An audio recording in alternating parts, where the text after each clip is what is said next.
Hey, yo, man. Yo. About to go live in a minute. We're going to share this joint up. Mm-hmm. Oh, man. We got a lot to talk about tonight. It's a lot going on. It's a lot going on, man. It's actually tough to figure out where to start. But we're going to get through it, man. Yeah, I was just about to ask you, like, where do you want to go with this? Um, hmm. Because we got a lot to say, man. It's going to be a lot of fire on this episode. Like, Yeah. like I got a lot to say. You saw my profile picture on Facebook. Mm-hmm. Yeah, man. Yeah, man. Yeah, we definitely going there. We have to. Yo, if you are a Morris twin, you might not want to watch the podcast tonight. It's about to get real. Let's see. Let me go. Let me go. My phone is acting up right now. Won't let me actually pull up the podcast. This is absurd. I don't know what's going on. I think I need to restart my joint. All right. Well, while that's restarting, we're just gonna get started. Mm. Um, Congratulations, man. The Giants got a win. Another one. Another one, man. It's three. I mean, yeah. You got three this year. You tied with the Eagles. Yeah. Yeah, man. Let's talk about it. Like, you watched the game. Mm-hmm. Let us know what happened, man. We still got some things to clean up. Yeah. I was about to call them Oakland. Vegas was just still able to drive the ball quick. Like we're having like that bend but don't break defense. Like we're giving up a lot of yards between the 20s, but then when we get down to the red zone, we clamp up. And I think that's the key to success in the NFL. The Bills run basically bend but don't break philosophy. You know, like clamp up and make their kicker beat you once they get inside the 30 or just get inside the 40. You start tightening up, rolling different coverages, different places. I just think that's the best way to play it. Mm-hmm. Wade Phillips got by doing that For years. for decades. Yeah. Wade Phillips defenses were never like sack masters. They were never aggressive getting up the field. Mm-mm. You know, you had guys like Jim Schwartz who did stuff like that. But yeah, Wade Phillips, bend but don't break, that kind of style. You're not really relying on like over the top talent as much as you're relying on guys being disciplined. Mm-hmm. You know, like that's one thing that makes Buffalo's defense great. We're still like the number one defense in points allowed. Even though we played the worst offensive game you could possibly play. Yeah, it was that bad. But even though we did that, the defense really balled out. Yeah. Because the Jacksonville has scored this year. Yeah. Like they've put up multiple touchdowns in just about every game. They got 0 touchdowns, and there's no reason why they should have won that game. It was just what was that score? 9-6? 9-6. 9-6. It was a baseball score. Yeah. A Colorado Rockies home baseball game. Yeah. It was terrible. Josh was just our offensive line is in trouble, man. That's a trouble point. But I also think we set our starting tight end, who's a big part of our blocking in the run game and in pass protection. And we also set some linemen who were hurt when they probably could have played because we probably thought we were just going to cruise through Jacksonville, and it didn't happen. Like, so I guess we can start there. Pick and Roll Podcast, episode 30. It's me, Chris. I'm here with Super Dave. Yo. Super Dave, it's a good episode, man. The Giants are coming in. Are you ready? Because we're coming in hot, man. Yeah. We're coming in hot. We're going to start off with the NFL news. You brought up the Las Vegas Raiders. Right. They have a lot going on, man. They just lost to the on. Giants today. Or, I mean, not today. A couple days ago on Sunday. How much do you think that contributed with everything going on with Henry Ruggs? First of all, Henry Ruggs was charged with vehicular homicide pretty much. He was driving 156 miles an hour with his girlfriend in the car, and unfortunately a woman and her dog died, you know, and he was 2.5 times the legal limit of being drunk. And then, you know, after Sunday's game, they had to release the other first round pick from 2020. His name escapes me right now, but he was on Instagram, on TikTok, threatening a fan who was threatening him with a gun. Right. So he had a firearm and was telling the fan that he'll kill him for real. Like he'll come kill him. Like, send me your address, I'll shoot you. Yeah, I'll pull up. Yeah. Do you think, first of all, what's your take on Henry Ruggs? Because this happened after our last show and we didn't get to talk about it. I guess what's your take on that situation? The Henry Ruggs situation, it's like, what's that old saying? There's nothing good after 2 p.m. Or, well, in Vegas, definitely not at the 2 Yeah. p.m., but 2 a.m. 2 a.m. I'm sorry. Yeah. They, I think the NFL has in place where they have like number, like a NFL person can have a number to call if he's out partying, and you can call the number and they'll come pick you up and they'll drive you to your destination. Some of these guys don't take advantage of that. When I found that out, I was shocked. I said, "Oh, so they have like an agency that says, hey, I'm in trouble. Something's going down. Come get me and take me home.' So not only do you have Uber, not only do you have Lyft and Turo and well, just whatever, you catch a cab, call a limo service because you make millions or you make more money than the average person. Mm-hmm. The NFL also has a hotline you can call, even if they bill you. Call the hotline. Call it. You can drive that same car tomorrow. Mm-hmm. And 156. Look, I'm not a person that says I never speed. I'm not, but 156 miles an hour on a residential street, I will never understand because you can't stop if you want to. No. And then it's even it's 2 a.m. It's dark out. You're hammered. Whoever's in the car with you is probably hammered because what sane person would let you drive and you're gunning it like that after you guys just went out and turned up? Mm-hmm. And of course, the Raiders had to release him.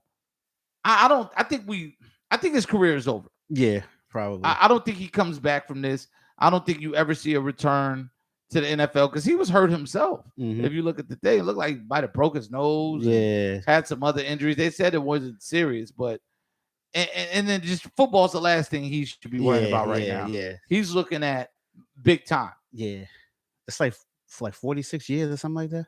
Yeah. For all the charges that they got. Yeah, all the charges, man, and they're charging them with the injuries. So when you drunk drive, they charge you for the injuries you caused to the other driver and anybody in your car. And you killed the dog. Yeah. They don't play about that. No. Peter is coming for him. No, and there was some woke people like feeling like Henry Ruggs wasn't being treated fairly. Come on, dog. This is not the one. I'm not even doing that with people right now. There's a lot going on in NFL. How much do you think? Because this is what the NFL worried about with the team being in Vegas. Mm-hmm. How much do you think that being in Vegas attributes to a lot of this stuff? Even though it's the Raiders, it's a lot. Even though, like you said, even though the Raiders are they have been that franchise for years, getting the bad boys. Back with Al Davis, Al Davis really didn't care if you were good or not. If you were really fast, I want you on my team. Exactly. But yeah, this is the blowback of having a professional team in Vegas. Like you can't control late night life. You can't. After them players leave your building, leave a team facility, when they go back home, you have no idea what's gonna happen. What kind of phone call you're gonna get past midnight. Yeah, in Vegas, there's just too much stimulation, like during the week. Like it's so much going on, and then you got guys getting younger and younger coming in the league. It's tough, man. It's tough. And then just coming on the heels of John Gruden and everything, and they were actually having a pretty solid season so far. Do you think the Raiders can bounce back from this? Because I think it's clearly affecting them. It's just one hit after another. I don't know what these guys are gonna do. They could bounce back and make a nice playoff run because they're second place in their division behind the Chargers. Yeah, and they still have games coming up with the Chiefs and the Chargers, and I think they still play the Broncos, if not once, twice. So they still can pretty much control what they got going on. They were number 2 in the AFC before Sunday's game. They were. So they're not a bad team. No, and one of the things I've been trying to tell people is Derek Carr can play football. Yeah, there's been so much turnover in his career, as long as players. Quarterbacks thrive on continuity, and that's just how it is. Anytime you have young franchise players over the years, the continuity, he just hasn't had a taste of continuity on a consistent basis for some time, and it looks like he had finally got it. Like Gruden actually had something in place, and I was one of the people who had faith in Gruden. Like, hey, I think he's the guy to set a foundation, to set a base level of talent here, and start to build out an actual roster in a culture here. But I do think like these things happening after Gruden left, I think there's a leadership vacuum. Yeah. I know they have a guy there. You know what I mean? The interim coach. Mm-hmm. But I do think there was some Gruden was keeping all that together just barely. Yeah, like the interim coach after Gruden is pretty much like that substitute teacher we had in high school. Yeah. Like, well, I don't really care about what you. I'm got not doing going that on. worksheet. No, I'm Yeah, not. Yeah, you might as well put that back. We're not doing nothing. Yeah, that's over. Yeah, that was a wild weekend. And it was just it's unfortunate, man. I hope the Raiders pull it together. They don't have to play the Bills, so yeah, y'all can pull it together, man. I just hope they do their thing. It was a wild weekend. So, what were some of the big upsets of the weekend that you know that really stuck out to you? Because one of mine was, we can talk about it. I would say, well, no, I'm gonna save this one. But Broncos and Cowboys. Cowboys were never in that game. No. Dak Prescott returned to the field, and he looked like he hadn't played in a year. He looked like he might have still been hurt. Mm-hmm. Something wasn't right about Prescott. And the Cowboys, I'm high on the Cowboys this year. I think they're a really good football team, one of the best teams in NFL. What went wrong? They were at home too, against the Broncos. Yeah. They got punched in the mouth. Yeah. They got punched in the mouth. The Broncos definitely put out a blueprint because we all know, I mean, we watch football for years. NFL is a copycat league. So the way the Broncos played the Cowboys, every team from here on out is going to try to emulate that defense. We talked about this a lot on the show, especially when people are saying the Cowboys defense is good. Right. And then you got Mike McCarthy saying, oh, the turnaround from last year to this year is great. Like, and I've been the one saying the Cowboys defense is the same exact defense. They still give up a ton of yards. The only thing that they're doing this year that they didn't do last year was take the ball away. Well, yeah, they got some aggressive playmakers in the secondary. Right. And I think that's important. But another thing that people is failing to realize about why the Cowboys made a nice little turn is the Cowboys offense. If you can keep that defense off the field, they get rest.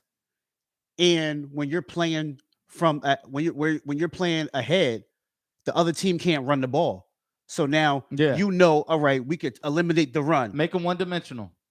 But the Broncos played from ahead the whole game. Now we can. The Broncos had 196 rushing yards. The Denver Broncos with Melvin Gordon. Yeah, like when you playing ahead and you could still run the ball on the Cowboys defense, they're still showing you that they are still last year's Cowboys defense. So what you're saying is you felt like a piece of the Cowboys got exposed. Yeah, absolutely. Oh, okay. All right, I can see that. Let's talk about another upset, right? This is another one. Let's see. Let's go. Would you consider the Chiefs over the Packers an upset without Aaron Rodgers? No. Okay. Because that was a big game. And if you Titans over the Rams, I felt like it was that was we could consider that an upset. Yeah, with no Derrick Henry, they went into the Rams building and took them out. And I was watching that game. Adrian Peterson looked like fresh legs. Well, he is fresh. Yeah. But I mean, when I saw him last year in Washington, he looked a little clunky, a little slow. I don't know, maybe the line blocking wasn't the same and things like that. Well, it clearly wasn't the same, right? But he just didn't look like he had any spring left. He was in that game getting to the edges. Yeah. And then he was finishing runs. He was hopping around. You could tell, like, you saw the rust. It just the way he was going about things, not really finishing runs the exact same way, but he was doing it. And is this sustainable, do you think? Nah. I don't think it's like that was just the first game after the Derrick Henry injury. Yeah. So I think not taking anything away from the Titans and that victory because that was a big win. But I think the Rams went into that game and was like, we're not worried about them running the ball. Yeah. We're just going to get out of Tannehill. And with the Titans still being able to run the ball, that was like a eye opener.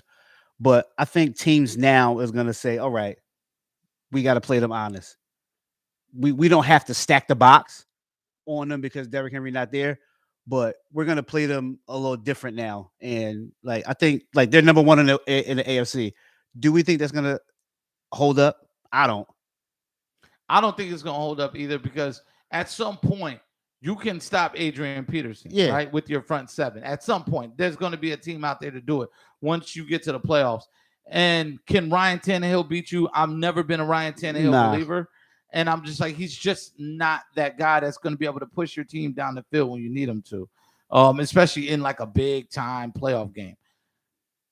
Another team, and Eagles fans seem to be largely disappointed, but it was the Chargers. Chargers were a better team. You hung around there to the end, but you blew that one. Mm-hmm. And I try to tell team when you consistently lose games in this fashion to respectable teams, you're not good. The Eagles aren't good. I hear Eagles announcers, Eagles media saying, "Oh well, Jalen Hurts is improving." Listen, improving where? That's my question. They say, "Oh well, he made some tough throws in some tough windows." Is he doing this on a regular basis? Because what about the throws he misses? And of course, they always say, "Well, sure, he misses." No, he misses simple things, and those are the things that make it easy for defenses to game plan you, for defenses to come after you, for defenses to dictate to your offense what they're going to let you have because they know you're incapable of taking advantage of certain areas of the field. I watched that game and I was like, well, the Eagles are hanging in there, much to my dismay, because they've already overshot, my prediction for the wins. I told them they'd be 2-15, and they already have 3 wins. Another win is going to be hard to come by as their schedule gets tougher, though. Yeah, I don't. It's going to be hard for them to pick up wins in that division, and it's just It's interesting though because now I think we're starting to see the Chargers come back to earth as well. Because for who we thought they were 3 weeks ago, you're supposed to pound the Eagles out, and it did not happen. It did not happen. But we know like that West Coast East Coast game is always going to be hard. Coming from the West Coast, playing in the Eastern time zone, it's going to be hard. Great team, but the great teams overcome that. Yeah, exactly. Especially playing a bad team. And we've seen great Chargers teams over the years do it. So yeah. It's like in Justin Herbert's, it's still the second year. Yeah, he has a lot of talent around him, and the ceiling is high, but it's still the second year. He's still got to figure it out because I tell you, there's critical points in the game when you need a drive to continue. Justin Herbert seems to fail still on like some drives where you're going to get an extra series or two out of some veteran quarterbacks, like even like a Jimmy Garoppolo, somebody who's been around the block. Yeah, you're going to get extra opportunities out of them. Let's talk about the Patriots.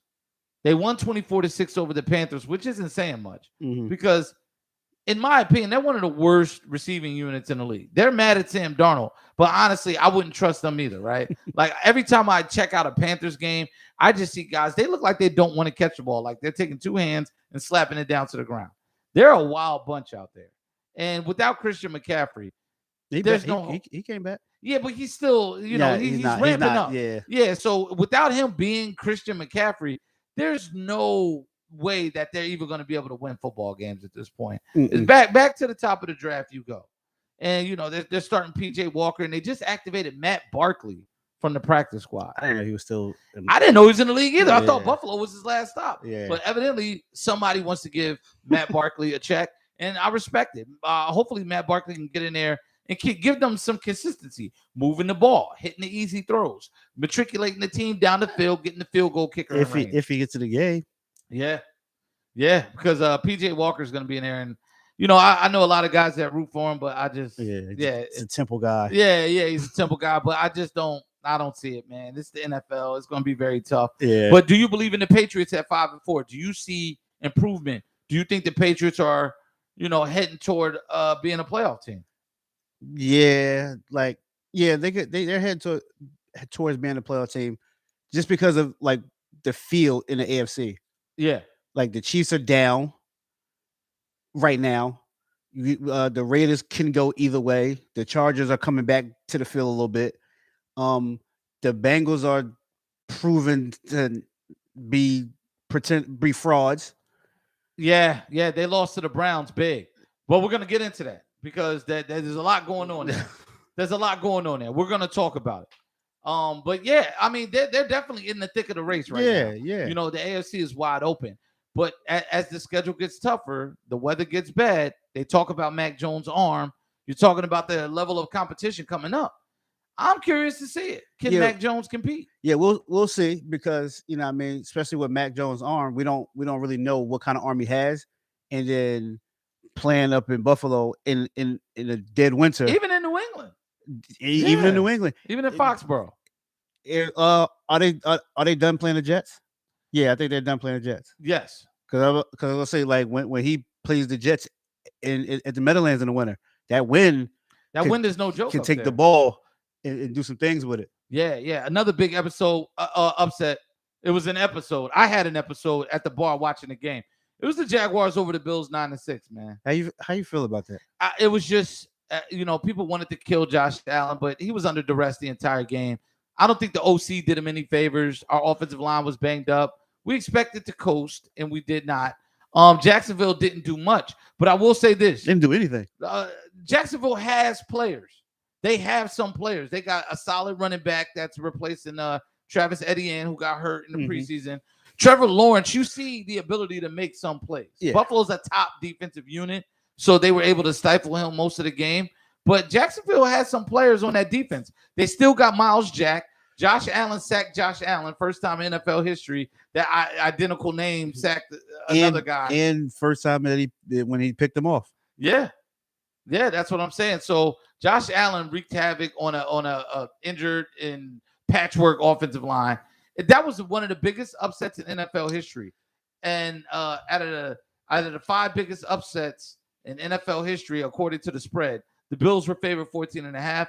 They own 3 of them. One in 1970, one in the year 2000, some odd 01, I believe, and this one Sunday. So you're telling me, since I'm a betting man, it's a sucker bet. We can talk about betting. Anytime I see NFL football a spread of 14.5, I'm not touching it.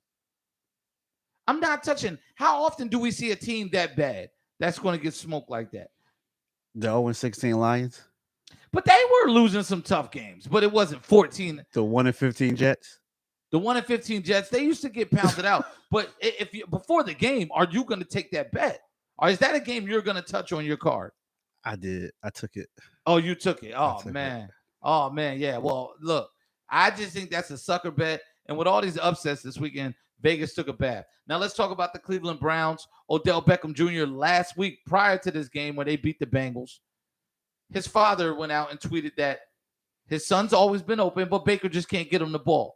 They released a 10-minute clip of Baker missing throws to Odell Beckham Jr. Or not even looking at him. Or not even looking at him. The Cleveland Browns decided it's enough. It's time to let this guy go. So they let him walk. And he just cleared waivers this year, but he didn't play with the Browns Sunday. Mm-hmm. And the Browns won 41-16. How are we going to start this? At this point in Odell's career, right? Because now he's a free agent. What level do you think he's at? Do you still think he's a high-level receiver? Yeah, I still think he is. Because he's 30 years old now. Mm-hmm. And it's been 4 years since he's played a consistent season and really, produced at a high level. Mm-hmm. And my thing is this, right? And this is where we knew we weren't going to agree. I don't think he's a top-level receiver. I don't even think he's a top 30 receiver. I don't think he's a top 30 receiver in NFL. I think he is. I mean, we're talking about, I think there's multiple teams with multiple receivers that are as good or better than Odell Beckham Jr. and have the track record where me, personally, I'm going to take the guys who have been there and been doing it over Odell Beckham Jr. So, like, case in point, right? Buffalo Bills. I like Emmanuel Sanders over Odell Beckham Jr. No, I don't. I like, of course, Stephon Diggs. And for what Cole Beasley does. No. I'm going to take Cole Okay, Beasley. okay, for what he does. Okay. For what he does. Okay. Like, I think he's more effective in helping you win games. He's moving the chains. He's doing what he has to do. He's racking up the catches, getting yards after the catch. Another team. I'm not taking Odell over two of the receivers on the Cardinals, AJ Green or DeAndre Hopkins. I'm taking him over all of them besides D-Hop. That's where we disagree, man. I just don't. I think if he was that much of a difference maker, he would have been making a difference in Cleveland this year when he was on the field. Because it seems like the last 2-3 years, they've always played better without him. Every time he's out of the game for whatever reason, they go out there and smoke somebody. You don't want to be the team that they're playing against the week that Odell Beckham's out. I told you this a few times. Like when you put Odell with Baker, a young quarterback. Yeah. Because it happened with the 1 year he did with Daniel Jones. Right. When you're a young quarterback and you have that name on your team as a wide receiver in your locker room, you feel as though like every time I come out of this huddle on a pass play, I have to throw him the ball. I got to get him the ball.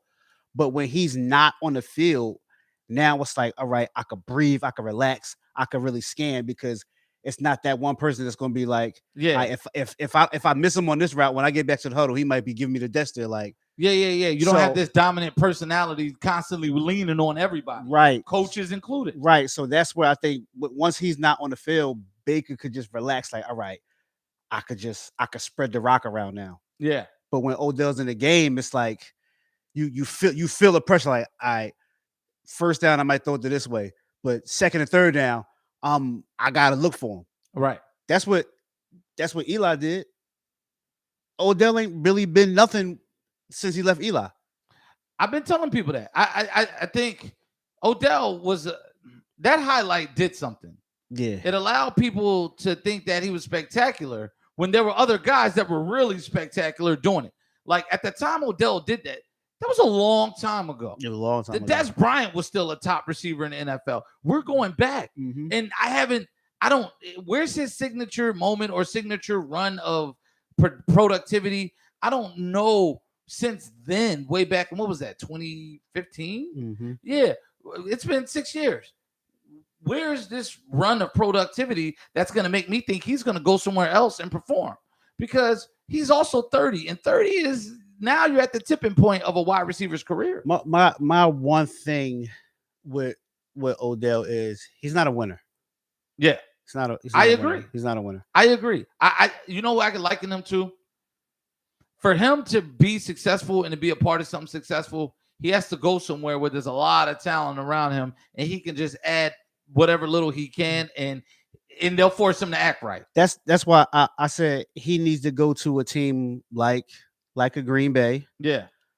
Like I know it's not going to happen, but like a Tampa with Tom Brady. He need with a veteran quarterback where you're like you won't dictate to Aaron Rodgers or Tom Brady.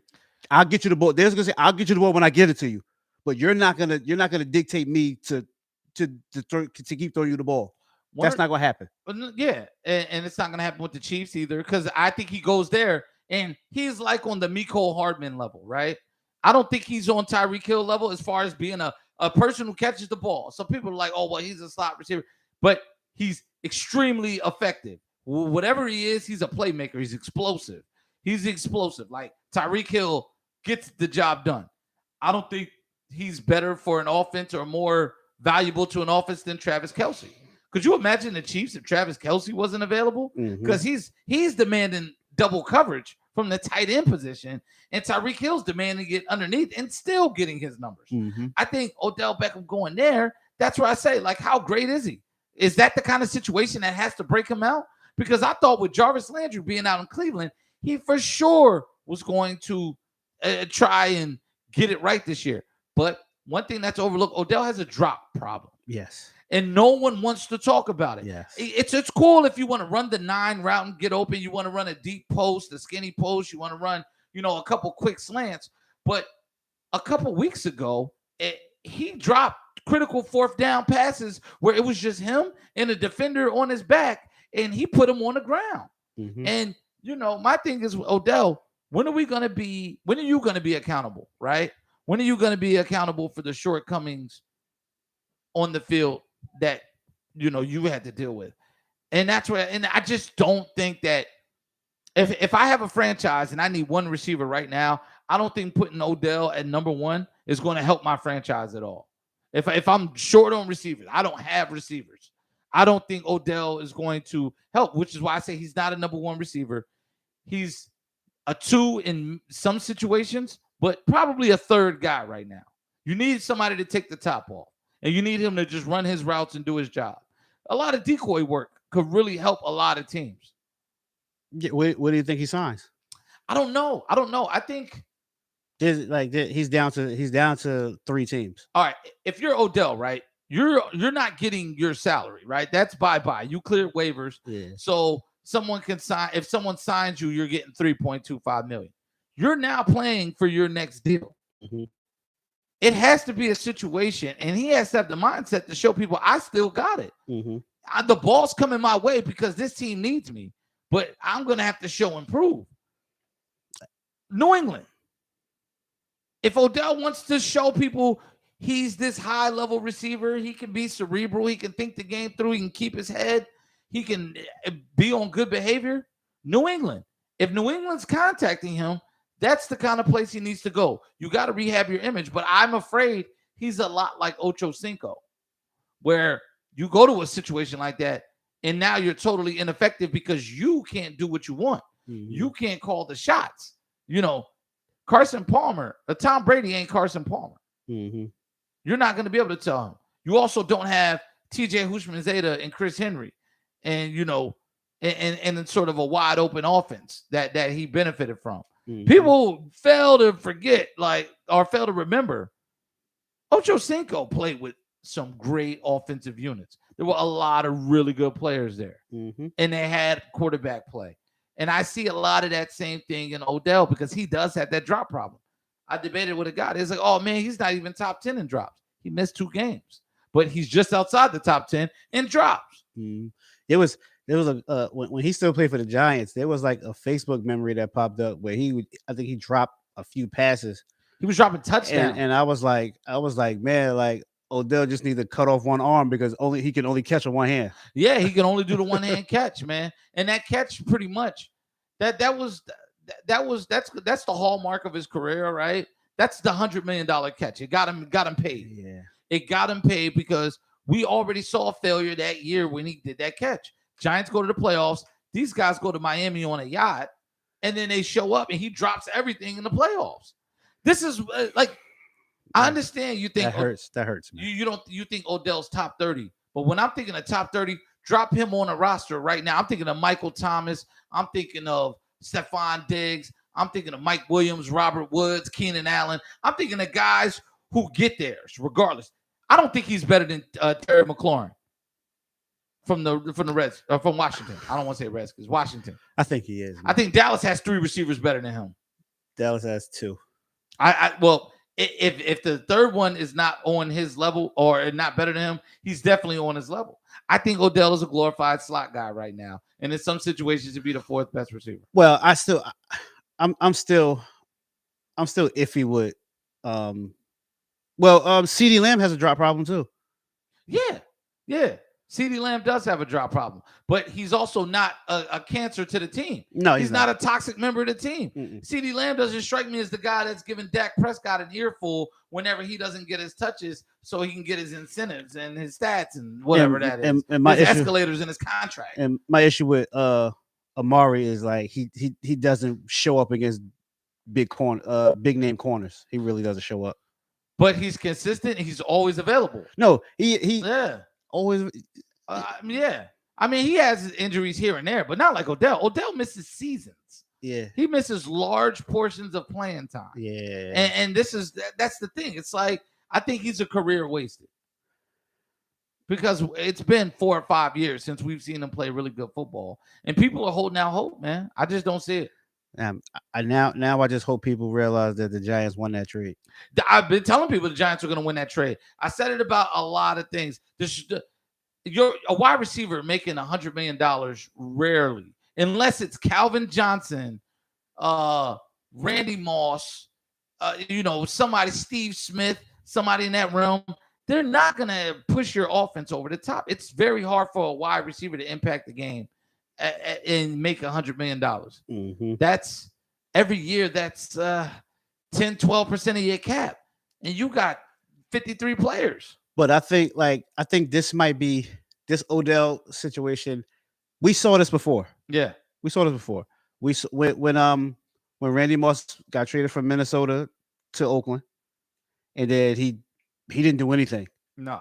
And then went to New England and had 23 touchdowns with Tom Brady.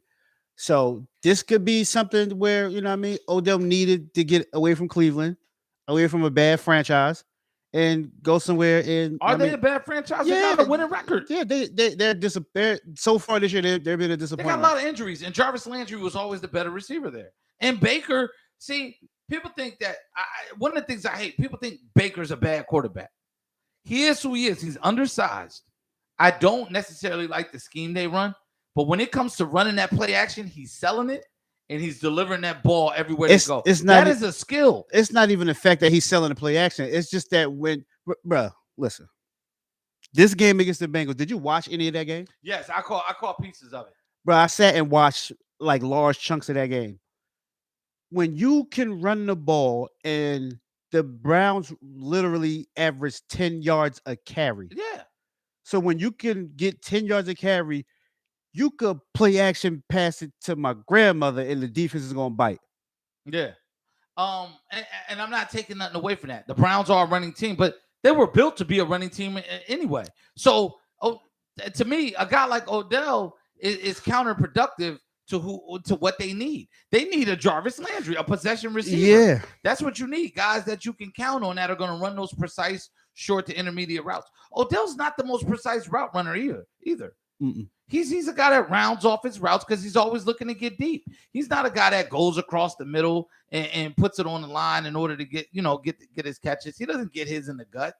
You know what I'm saying? So that's where I'm wondering, man. I know like we disagree here, but I'm just wondering where he can go to rehab himself. I don't know. I would say Vegas, but no, you're a little too crazy. You're a rock star. You can't go to Vegas.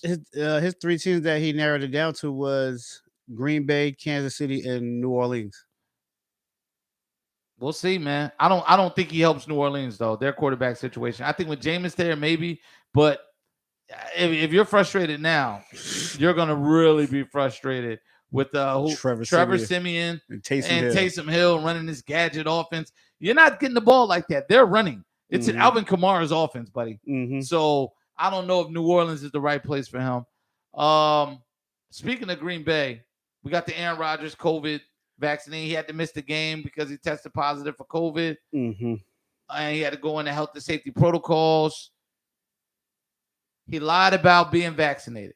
Mm-hmm. I'm not one of those people that say, oh, he said he was immunized through some homeopathic thing because he was allergic. No, sir, you were not vaccinated. But you said in a press conference you were vaccinated. Mm-hmm. Then you come out and quote Dr. Martin Luther King talking about you should question every rule that doesn't make sense, which is absurd.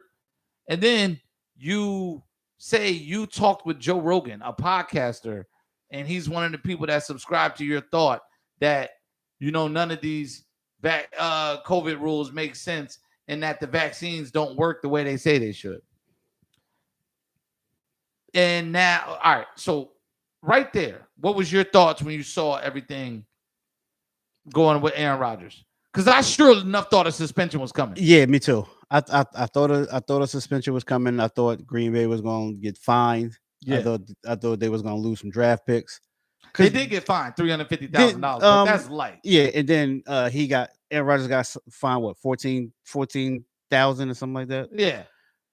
But if I'm not mistaken, didn't the Saints last year get draft picks taken away over like some COVID situations? I believe so, yeah. And now, since it's Aaron Rodgers, we're just gonna like give him a slap on the wrist. Yeah. Okay. Yeah, because he's a star. And I say, yeah, it's gonna be tough to suspend him, but given the rules and why they're in place, he endangered a bunch of people by lying about his vaccine status. Yeah. He's been on the field potentially infecting everybody the entire season. Mm-hmm. and no one said anything, and now there's no punishment, no repercussions for that. That's pretty crazy, man. Question: if this was any other player on Green Bay, any other position besides Aaron Rodgers, do you think that player would have got suspended? Absolutely. Okay. 1 to 2 games. They would have fined him. He would have been the donkey of the day, the goat of the week. They would have crushed him. They would have crushed him in the media. But it's clear that the NFL, they're going to protect their product first. Right. And they can't have Aaron Rodgers sitting out for 2 to 3 games, especially when the Packers are 7-2, and this is one of their flagship franchises. They got to let Aaron Rodgers back. But that was a clear-cut case of privilege. Yeah. You know, it must be good to be Aaron Rodgers. Yeah, real good to be Aaron Rodgers. Because, I mean, to lie about the vaccine, knowing he hasn't been tested, there should be more penalties. And you have to give some of that blame to the NFL because they knew he wasn't vaccinated. They knew that. They knew that too. They knew it. But this is so we talk about the shield. Yeah. A lot. So I think with them like only finding Green Bay that amount and then only finding Aaron Rodgers that amount. And I think Alan Lazard got that was too, that was just a slap on the wrist. Like, all right, we knew that you weren't vaccinated, so we just got to give you something so nobody won't be like, yeah, you kind of half said you were, and we didn't really look into it. We didn't make you provide proof, which every workplace does, including mine. Like, you got to provide proof of the vaccine. Yeah, I think Aaron Rodgers should have just been like I'm not gonna say the whole Kyrie Irving stance on it. Yeah, but he should have. But he should have. But like, look at Cole Beasley. I was look at Cole Beasley. Cole Beasley up front, like, listen, I'm not taking it. I'll test every day. I'll wear my mask. I'll sanitize my hands. I'm not taking it. Yeah, just come out like that, and then people just be like, all right, mask up when you're not in the game, at your press conference or whatever.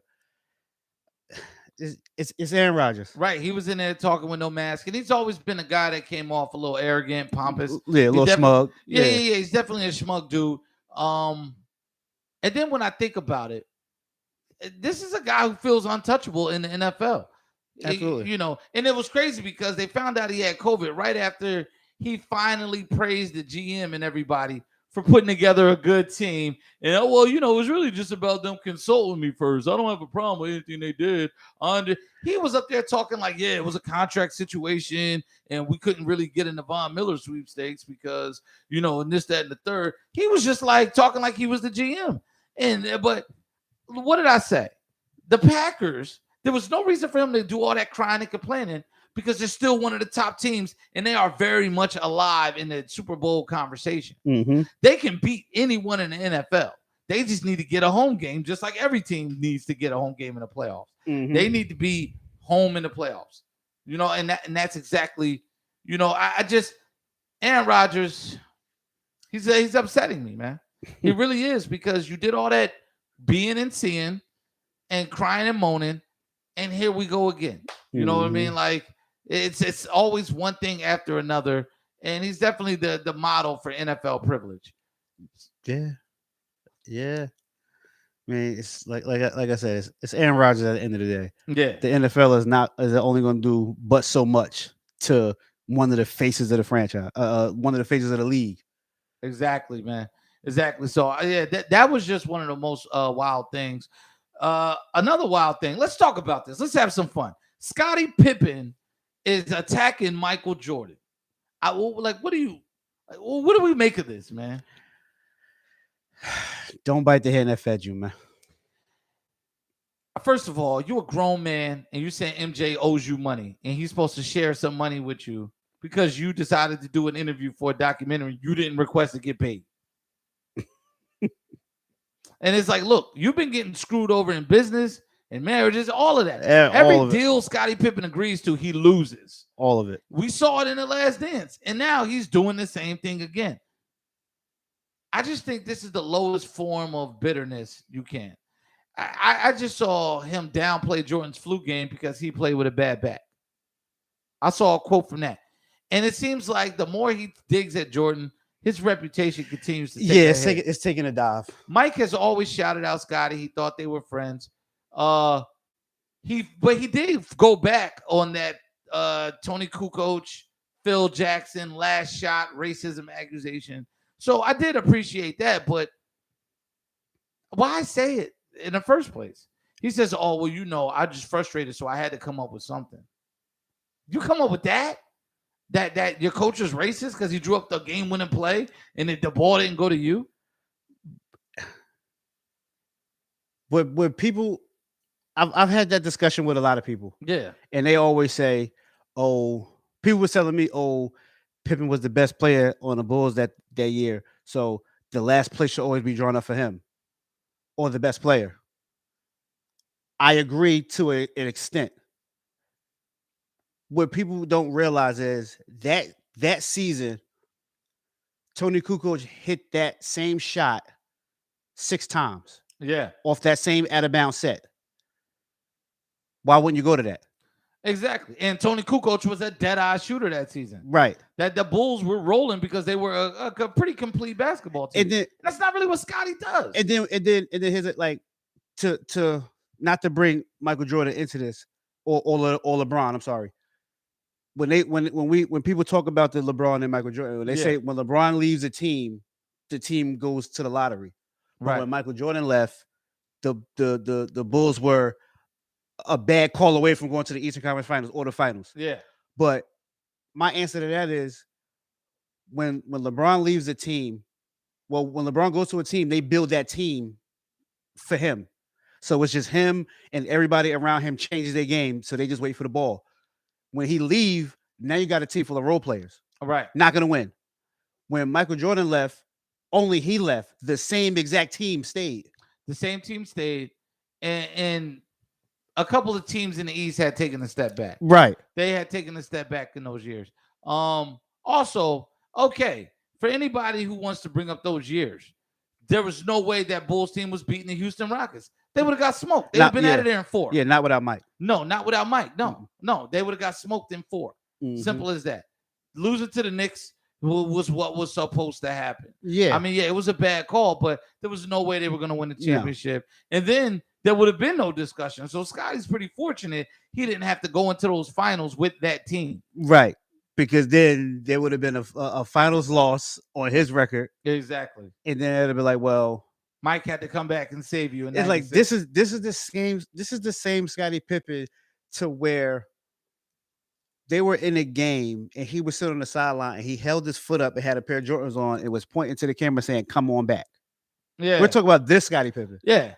And Jordan gave him 45 in a pickup game for charity while he was playing baseball. Right. Yeah. That's Scottie Pippen. Yeah. But Scottie just the same Scottie Pippen that is trying to compare his bad back game and Michael Jordan's flu game or food poisoning game, where that game Mike had 38.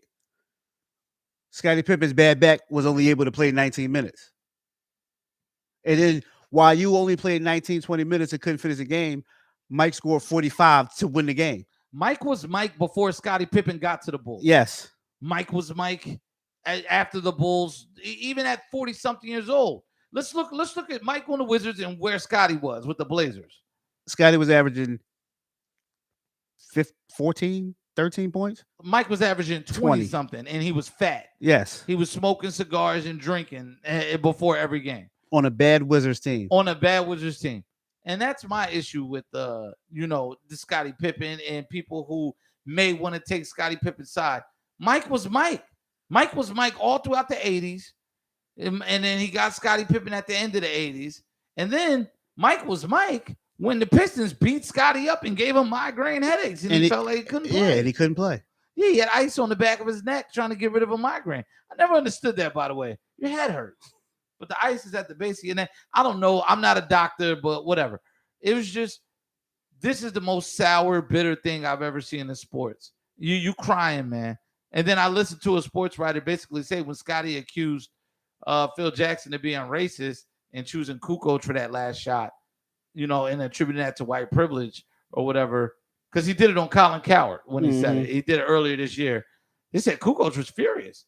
I would be. He was like, "Yo, I can't believe he said that. We were just friends. We just were hanging out last week. Kukoc was just hanging with Scottie. He said they talk all the time. Why would he attack me like that? And why would he downplay me like that?" We just gonna chalk this up to Scottie Pippen got a book coming out. Yeah, man. Hurt people hurt people. That's what I'm gonna say. And Hurt feelings. I hope he sells a lot. I hope he sells a lot of books. Yeah. Like I hate like going back to the Last Dance, like with the whole Pippen contract. Like I hate why people is trying to say that he was forced to take that contract. He wasn't. He didn't have to sign that. A lot of guys back in those days, you had players. If you didn't want to sign that contract, you just went out to the market and talked to whatever team you wanted. This is like modern free agency. And this is what people failing to realize.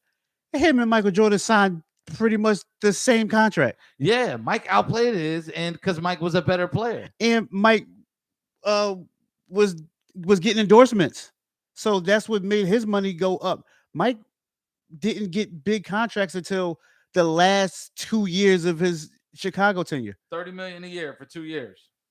You know, I mean, $30 million a year. Yeah, was it 2 years, $32 million? No, he was signing one year. 1 year, but it was one year was like 36. I think they both was like 1 year, $36 million each. Yeah, something like that. Yeah, like Michael Jordan is probably one of the most underplayed basketball players ever. Oh, Michael Jordan is the most underpaid athlete in the history of the sport. Right, like it's crazy. Pippen signed that deal. And what people don't realize is Reinsdorf is a baseball owner. Yeah. So he had no kind of basketball knowledge. Nope.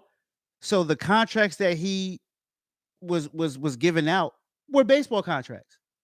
And what people failing to realize what baseball contracts is, when you sign a baseball contract, there's no renegotiating your deal. No. Like once you sign this paper, don't come back to me until these years are over. Exactly. And then we'll sit down. So when that contract was presented to Scottie Pippen and Pippen brought it to him, he told him, "Are you sure you want to sign this?" Yeah. With Pippen being a small school, Central Arkansas, family didn't have any money, so he like, yeah, I'm gonna sign it. I'll go ahead and take that. Let me take that bad record deal. Yeah. I want to shine. I need a 50,000 advance. Go ahead. And Reinsdorf still said, take my royalties. And Reinsdorf still said, "Are you positive you want to sign this?" He wanted that money right then and there. You know? But then Scottie went and got 90-something million from the Blazers. Yeah, so he ended up making more money in his career than Jordan. Yes. Well, where's your money at, Scottie? And then for them last 23 games of his career, when he signed back with the Bulls, Chicago gave him like 23 more million. Yeah. Yeah, man. Scottie is a trip, man. This is bogus. It's BS. I'm not here to defend Michael Jordan. I'm not even that guy. But this is bogus and it's BS and it's bitter. Yeah. So you got to get better, Scottie. Get better. Don't get bitter, man. Scottie Pippen sounding like a bitter baby mom right now. Exactly, man. Let that hurt go, man. Let that hurt go. Let's talk about some other NBA news, man. Embiid has COVID. Tobias Harris out. Sixers still rolling. They dropped 2 without those guys. What are you seeing from the Sixers? Do you believe in them? Do you believe in what Doc is doing? Sixers they're playing everybody tough even without their top player. The Sixers beat my boys back to back. Sorry, I'm a little hurt, but the Sixers are decent. I didn't gloat. Still early. Yeah, Sixers are decent. Like I said, it's still early. You know what I mean? They'll Embiid will round into form to being the best big in the league. I'm not too worried. Well, and they also went back to finding Ben Simmons for not providing evidence that he's seeing a specialist for mental health. Good for them. I think so too. Good for them. I think so too. I'm all for it. Like, look, and to me, Ben, I think there should be more outrage if he's really claiming that he's having mental health problems and there's no clear evidence of it. If he's using that as a negotiating ploy or a tactic to get traded, I think that's one of the lowest things. Yeah, Ben is. He's a clown. Yeah. This is clown behavior. He's a clown. Like he doesn't. He's being. Rich Paul is not representing him right at all. No. Like he's not giving him good information. Ben is just. He's just. There's no other word to say, but he's a clown. The latest trade rumor is Ben Simmons for Jaylen Brown in Boston. Given what Boston's going through right now, I'm one of the people that think Jaylen Brown has to go. He can't play next to Tatum. Because he takes the ball away from Tatum too much. And I think Tatum should have the ball more. but Jaylen Brown's not effective unless he has the ball. Yeah, if I'm the Sixers, I do it. I would do it in a heartbeat. Yeah, like Yeah, that's one of the trades. Because when I'm looking at it, you already got Tyrese Maxey growing into his own. You want more two-way players that are interchangeable at both ends of the floor. mhm. If I'm the Sixers, I want Jaylen Brown's. I want Harrison Barnes's. I want guys like that really, understand, the game and veterans, and they can get you inside and get you out. They can do a lot of rebounding. They can pass. They can do some ball handling. The Sixers need those kind of guys. I think the days of star hunting are over, right? Because Damian Lillard is not looking impressive at all in Portland. He had a pretty good game the other day. Yeah, he's you could tell Dame Lillard is like he's starting to like turn take it over. Yeah, Okay, he's so starting you think it's to taking a little longer. He's starting to like get his feet wet. You don't think he's disinterested in what's going on in Portland? No. I just think teams were just like playing them different, knowing that like something that they should have been doing all this time. Like it's only you and CJ here. Yeah, you know what I mean. We're not gonna let both of y'all go. So they started to play Dame a little bit more physical. The referees are letting a lot of the stuff go, which I'm cool with. I'm like how they calling it like the 90s style of basketball. Oh yeah, I'm loving it. But I think Dame gonna find it, and he started to find it the other day. So I think he's gonna be back on the roll. You know who else is starting to find it? Nikola Jokic. We got to talk about this, man. Joker. Listen, you and I, we discussed this the other day. Mm-hmm. Nikola Jokic was shoulder/elbow checked, and toward the end of a game where the Nuggets were up 17 over the Miami Heat with 3 minutes left, 2 minutes and 48 seconds left, and Markieff Morris gets frustrated and takes a shot at Jokic at half court while he's got his hands in the air passing the ball on one leg. Yeah, on one leg. Then he turns around and walks away, and Jokic gives him a running elbow to the back and blasts him to the floor. I'm going to ask you this, and this is for the listeners because we've already discussed it. Do you think that was warranted, the retaliation? Yep. I think Jokic was too light on him. I would have did more than that. We've known several players in NBA history that would not have tolerated what Markieff Morris just did. And Markieff Morris is a known fire starter. He and his brother.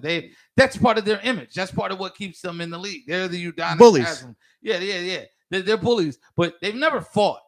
Like we've never seen a fight. We've seen like a cheap shot, a shove, or like, yeah, I'll do this, that, and the third. But they've never fought. And I honestly think that this was Jokic sending a message. Like, listen, yeah, of course I'm gonna apologize because I don't want to get suspended. But you know what time it is next time we see you. Yeah. People are upset about it. Yeah. You know what I mean? Like, don't get me wrong. I'm not saying Jokic didn't give him a cheap shot. They both gave each other cheap shots. Yeah. But it was retaliation. Like, you're not gonna do that to me. For all those that saying that Jokic was a dirty player, I put my house on it that if anybody got hit like that, they're gonna retaliate. Of course. Or somebody on their team or is gonna somebody retaliate. yeah. Because the Heat did this whole thing. First of all, Markieff Morris, I don't think you were hurt. You might have been sore a little bit, but you laid out on the court for 15 minutes like LeBron James. I thought, and then he's got people walking him to the back like he's 90 years old. Like, come on, man, just walk to the back. You'll be all right. He didn't like belly splash you or nothing like Yokozuna. You know, the dude just blasted you. You caught a 7 foot, 320 pound forearm to the back for doing something dirty. Why would you hit someone and then turn your back and walk away? I don't understand. And then people are like, oh, well, the Heat are like, oh, he shouldn't have hit him from behind. Like, what's he supposed to do? Run up and say, hey, man, turn around and engage me. And let me push you. Yeah. Let me shove you instead of shoving you in your back because I'm a better man than you. No, you're getting cheap shotted back. And I was more upset at Jimmy Butler. He's not even yelling at Jokic. He's yelling at a trainer talking about bring it to the back. One of the Nuggets staff members. What's good? You were on that court. All of the Heat starters were on that court. And nobody did anything. Tyler Hero stood there and was like, hey, man. Like, you read his lips. Like, he was like, hey, man, what are you doing?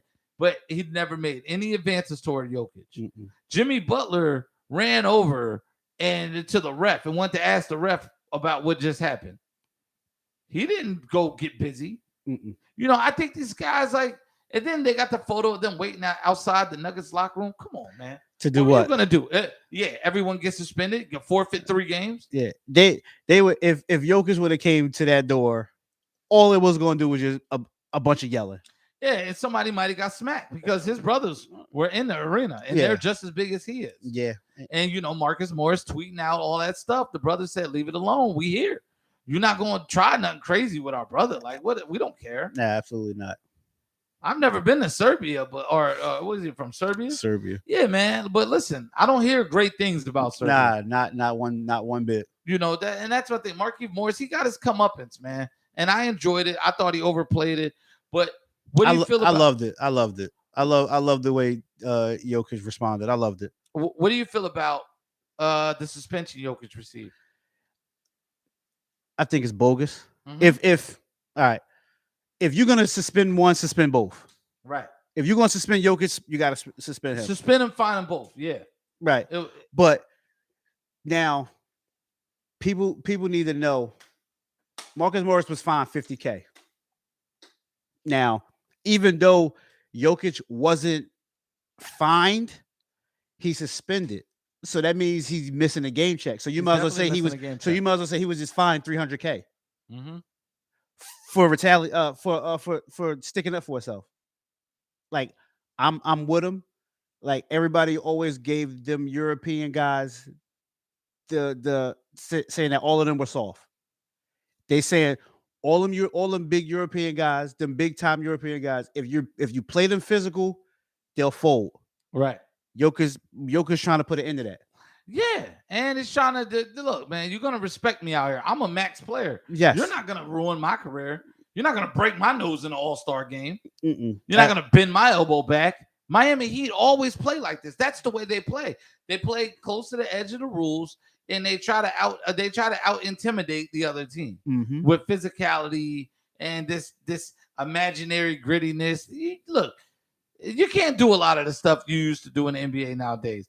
This team, I don't even like a team being called gritty in today's NBA. There's no way, but they get to play up to the rules every time, and this is their culture. This is what Pat Riley wants. This is what Spoelstra signed up for.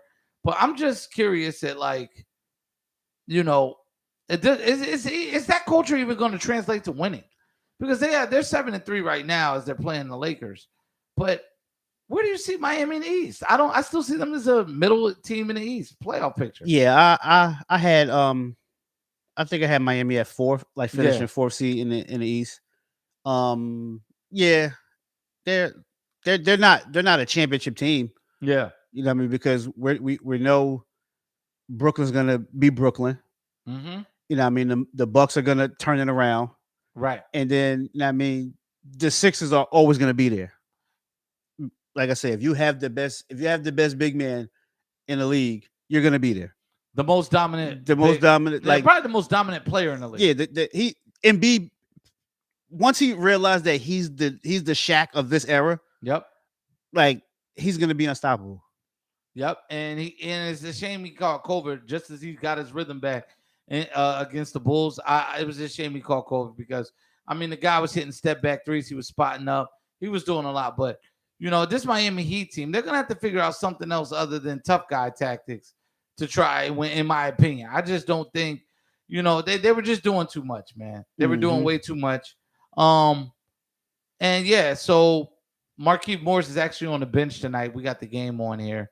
He's not playing against the Lakers in LA. So let me ask you a question. Canelo Alvarez, 10th round TKO. 11th round TKO in the fight Saturday night. Is he the best boxer of this current era, pound for pound? Yes, no question. Who's the second best? I want to know who's in the conversation.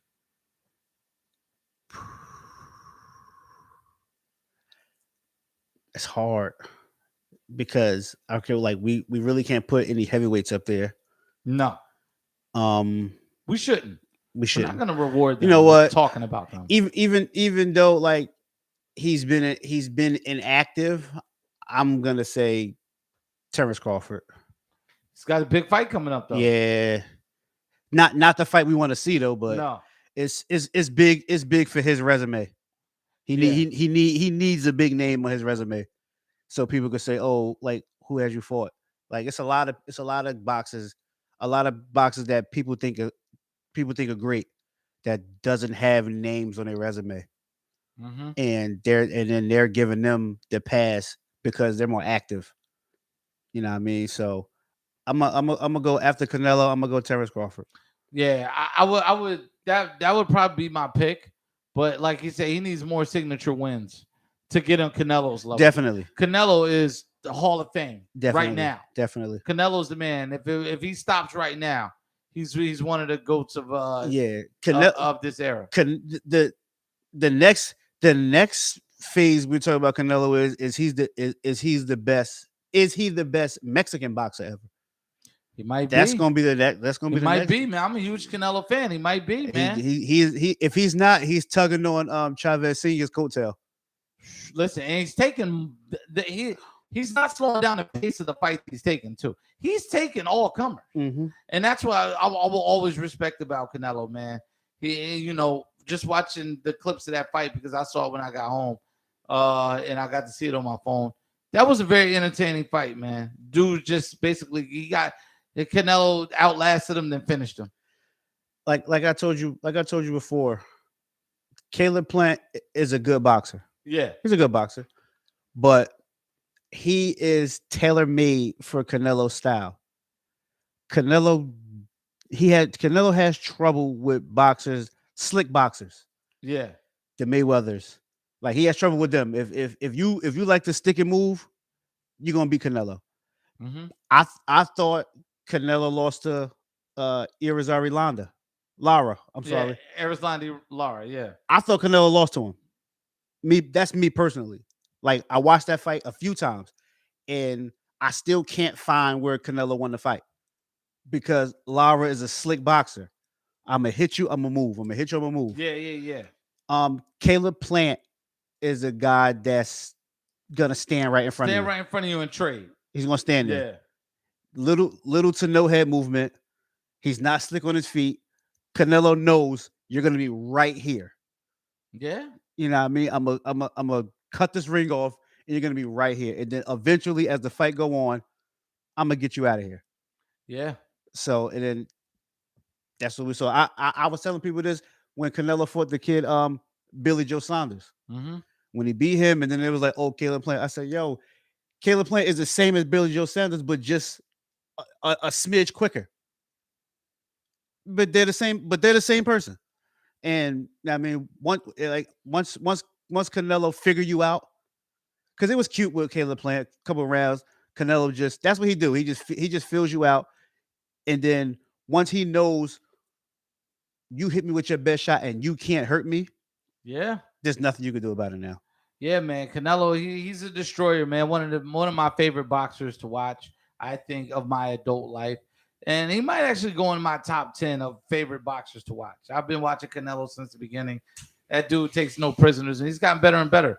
I saw the quantum leap after the Mayweather fight. Mm-hmm. That's where I saw the quantum leap. I was like, yeah, he's taking it to the next level because, he just basically got outsmarted. It was Bugs Bunny versus the Roadrunner. Yeah. Or no, Roadrunner versus Wile E. Coyote. Yeah. I'm sorry. Yeah. Damn, man, my Looney Tunes are messed up. I'm too far removed now. But yeah, man. Anything else you want to discuss, man? This is a great episode, man. Man. So let's recap. I don't think OBJ is top 30. I do. You think he is in the NFL? Yeah. Let's discuss this when we figure out where OBJ gets picked up. I really want to discuss this because I don't think he's worth just what he brings to a team as far as destroying the chemistry. The Browns will continue to win now because he's gone. I think the Browns are one of the most disappointing teams in the league right now. They're definitely disappointing, but injuries they got devastated at key positions, man. I'm not gonna really hold that against them too much, but like I said, right now they got a winning record without Odell Beckham Jr. and third place in their division. Yeah, behind the Steelers. Yeah, man. So no. Did you hear me? You said behind the Steelers. Yeah, but they'll catch the Steelers. Do you think the Steelers are going to run away? No, because continue to climb. No, because the Ravens are going to win the division. They had trouble with the Vikings last week, man. That was a great game. Minnesota shot themselves in the foot. They should have won that game. Minnesota Vikings just did a Vikings thing. They definitely did, man, because they got production out of everybody. Kirk Cousins was out there dealing. He was out there dealing, man, and he gets killed a lot too. So I don't know. Well, the Browns still play the Ravens twice. So what would you say about Kirk Cousins to like the Vikings or something like that? I mean, not Kirk Cousins. I'm talking about OBJ. To the Vikings? Do you think Kirk Cousins is the kind of quarterback that can handle him? Nah. It's close, but yeah, you're a veteran, but is your voice that respected enough? Nah. I don't know if he has the cachet to handle OBJ. And I saw some Bills fans saying come to Buffalo, but nah, man, we got enough receivers. We need some goddamn blocking out here. Yes. Somebody got to block somebody. Yeah, besides Green Bay, Tampa, Kansas City, I think those 3 quarterbacks, maybe Russell Wilson, those 4 quarterbacks could be like Odell, like simmer down. I'll get you the ball when I get you the ball. Yeah. I don't think anybody else. I don't think any other quarterback could. I think if he go anywhere else, it's gonna be like, that's OBJ. I got to give him the ball. That's going to be an issue, man. I like think if he does sign with the Saints, like he's gonna drop into their stadium as the number 1 receiver. I think he's a chemistry killer. I just do. I don't think you can win with him, man. And this is going to be a point of contention, but I'm going to come up with my 30 receivers that are better than Odell Beckham Jr. list. And I'm going to explain why. I mean, not every single receiver, but next episode, remind me, 30 receivers in the NFL right now that are better than Odell Beckham Jr. All right. Who I think is just a losing piece on a losing team, not a winner. Doesn't have a winner's mentality or a winning attitude. He's definitely not a winner because we had a losing records with him. Yeah.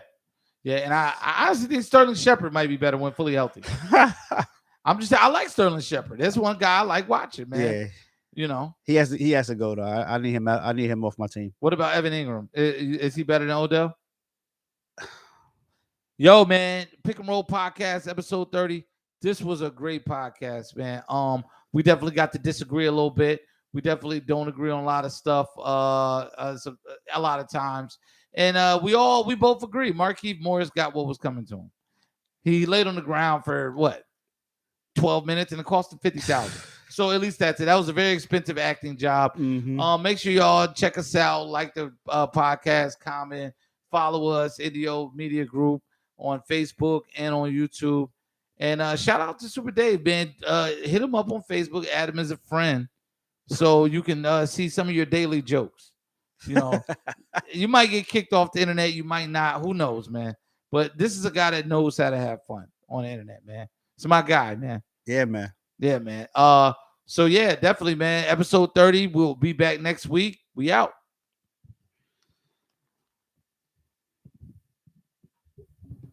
30 receivers, though? 30 receivers. 30. 30. 3-0.